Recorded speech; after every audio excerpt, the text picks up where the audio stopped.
Hey guys, I am back again for another Mattel Jurassic World figure review. Yep, I am still taking it slow. Luckily, I decided to go to Target today and figures were on sale. Unexpectedly enough, I was not expecting them to be on sale, but thankfully I got this set on sale. I don't feel like paying full price on these dang figures anymore. So, right off the bat, we have the Legacy Collection Velociraptor Containment Chaos Pack. One of the many figure sets that, of course, I wanted to get because it's another human dino set, and it's based on one of the most iconic moments in Jurassic history, all starting back 30 years ago from the first movie, which is the first scene. You already know. We don't have to get too much into it, but what we can get into is the package. It's just right out the bat, we're just gonna go ahead and look at it because the package looks really good, matching the aesthetic of the original Jurassic Park, of course, with the gate right here and the raptor pen right here. But of course, everything is all cut open to show the figures displayed. But at the same time, it's like you can see that backdrop from here, and it continues from the inside as well. Like you can see the raptor pen continuing on from over here, so you can see how that looks. Jurassic World Legacy Collection logo, you already know that everything is still the same aesthetic as the 2023 Legacy Collection packaging layout. So on this side, you got the continuing of the artwork over here. You might not see perfectly, but I don't want to ruin the banner from the back. But okay, let me just lift it up like this. You can see how the detailing looks on that artwork, which looks authentic to Jurassic Park. The logo again. Other sides basically got the same continued artwork from here, just the forest being shown and the logo. And we're gonna flip it over to the back side. And the whole figure set on display looks really good, which is basically a digital render. And then of course you got the action feature of the Velociraptor with the glow in the dark eye. That is amazing. It's like they took one similar raptor sculpt and decided to do something really cool with it this time. Most of the Velociraptors usually have action gimmicks that are button activated, but this one just has an action feature that's literally a glow in the dark eye. And that scan thing, whatever. We already know everything looks really good. I still like the aesthetic of the packaging that we get nowadays for the Jurassic World Tour line. I just really love this dino tracker looking aesthetic. It's just really, really good. Anyway, that is all for the package. Let's go ahead and take all this stuff out and take a closer look. Okay, after all of that, we finally got everything out of the package, and this is a really, really cool set. Just for this thing alone. This thing is one of the reasons why that everybody's going to pick up this set, obviously. I mean, that's how it's going to be, because this whole dang thing, everybody was expecting this raptor pen to be like made from day one or around Dominion's release. But yeah, that's all I got to really say about that portion. But we're not going to be taking a look into this gate first. We're going to be taking a look at, well, I'm going to start off with the Velociraptor first, because the Raptor is basically a reuse of another sculpt that we already previously reviewed, which I think I reviewed this sculpt at least 2 times, with Velociraptor Blue from Jurassic World Dominion, the extreme damage version, and the Velociraptor that came with the Ian Malcolm figure in Jurassic World Dominion. So overall, I still do think the sculpt is pretty good. I like this sculpt of the Raptor, and it's kind of fitting to use this type of sculpt because many other sculpts to use. And what I really love about this Raptor the most is really the paint scheme. Basically, if I were to compare it already to it, this is what it reminds me of. Basically, another supposed red and orange, or I guess, but this one is way more like, you know, realistic looking, I guess, in terms of the colors.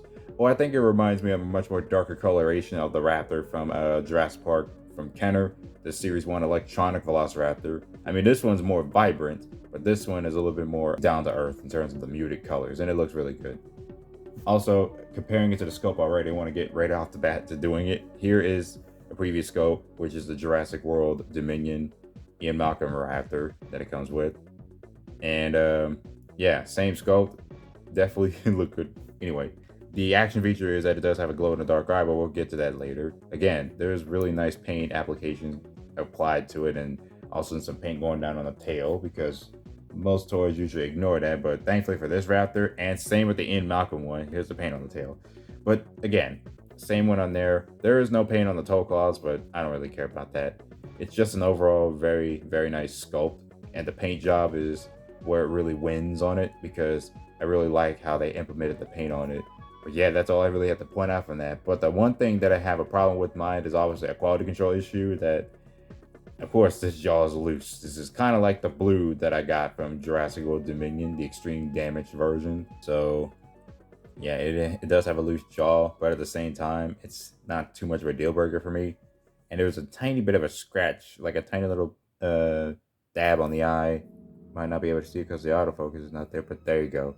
You can see the eye is a little messed up, but overall, the eyes are not too bad on mine, aside from that little mess up. And I'm not sure when I can try out the glow in the dark action feature because, I'm surrounded a little bit by light. And even if I turn off the lights, it's going to be a little on the side of the light. So I will probably just film a separate portion and show that off. It didn't work. Huh. I guess this is why the glow in the dark feature doesn't work as much as I thought it would. Well, that just stinks! So yeah, that's it for the Raptor. Let's go ahead and move on to Robert Muldoon because it's the exact same figure from 2018's Legacy Collection. As you can see, I'm going to go ahead and compare it and see the difference. My Legacy Collection Muldoon has quite a bit of paint wear on his shirt, but I will say that I definitely think that this re-release is a bit better in terms of the paint application on the clothing. I think it looks a lot better. And I will also say that I think the photoreal tech on the face, I think it looks better on this release than it is on this one. I mean, I think they look good. Both of them look good, but I just think this one looks better. All of a sudden, I guess because it's a little bit more refined. They definitely did some fine tuning on this figure. But again, paint application, everything. Basically, the figure is the exact same. But I think I'm going to go with this one because it just looks better, at least. I always like when they re-release certain figures and make them look better. Though at the same time, this figure may be good.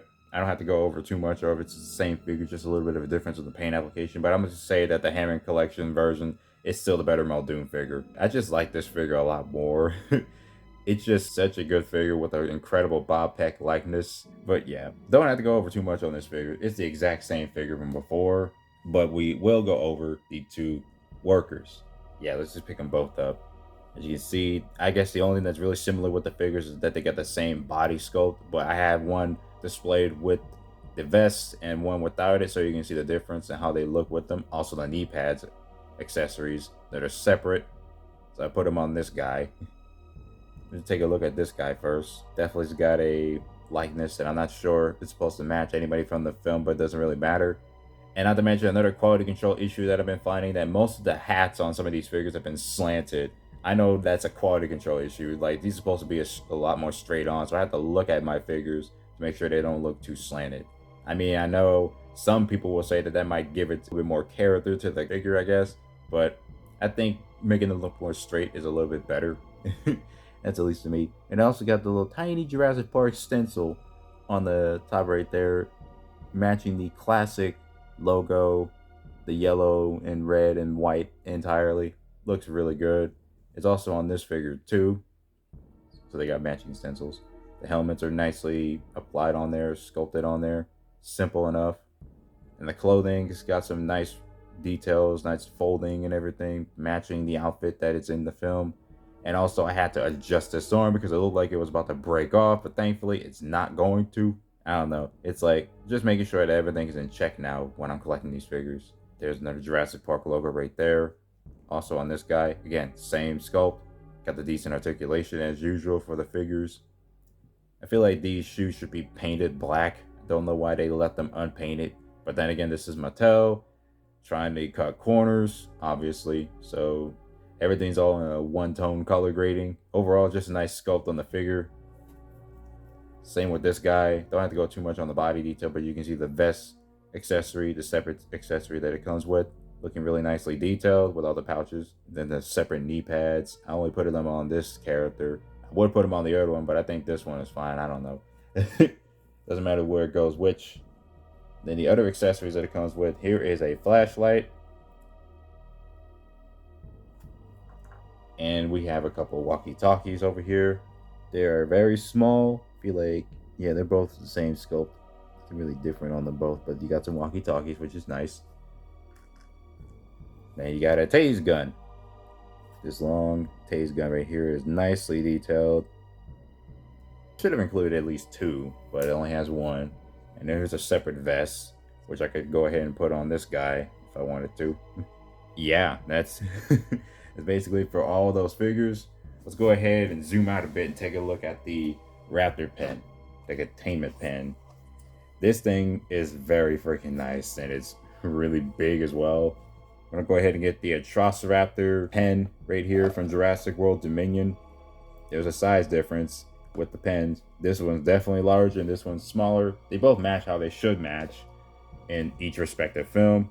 This has a really shiny reflection finish to it, and all the nice detailing, all the stickers applied, everything matches exactly how it was supposed to match from the original film. There's no imperfections as far as I'm concerned. Everything looks just intact. It's also got all the holes in there so you can see everything from the inside. There's the bottom right there. And this, of course, opens up. I had to make sure to get everything attached properly. Looks like it was so difficult to do so, but here's the inside. That looks incredible. It really looks so good. The inside right there, it's also got that nice detailing on the bottom, like how the metal would look like from underneath.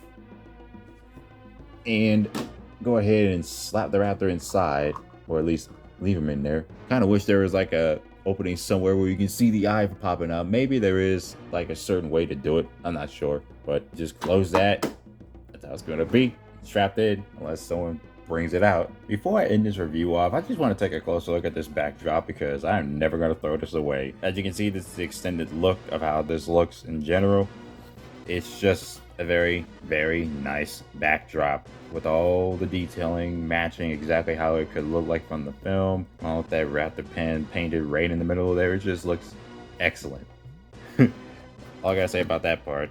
Alrighty, so that is going to be it for the Jurassic World Legacy Collection Velociraptor Containment Chaos set. It's literally another great set. I really like collecting human and dino figure sets because it just makes it all the more worth it when it turns the price. But it's much more worth it when the price is going on for sale because, you know, there are certain corners cut and certain like issues I feel like that need to be worked out with these sets, but maybe it's just the one I bought already because the fact that the eyes on the raptor do not glow in the dark, and of course the unpainted boots on the workers, you know, certain things that could be easily fixed and all that, but overall it's not a big deal breaker for me. I'm just glad to finally own this set. It's obviously another great figure set that I think everybody should pick up, especially on sale, but it won't be lasting for long. But that's just me. I definitely love this set.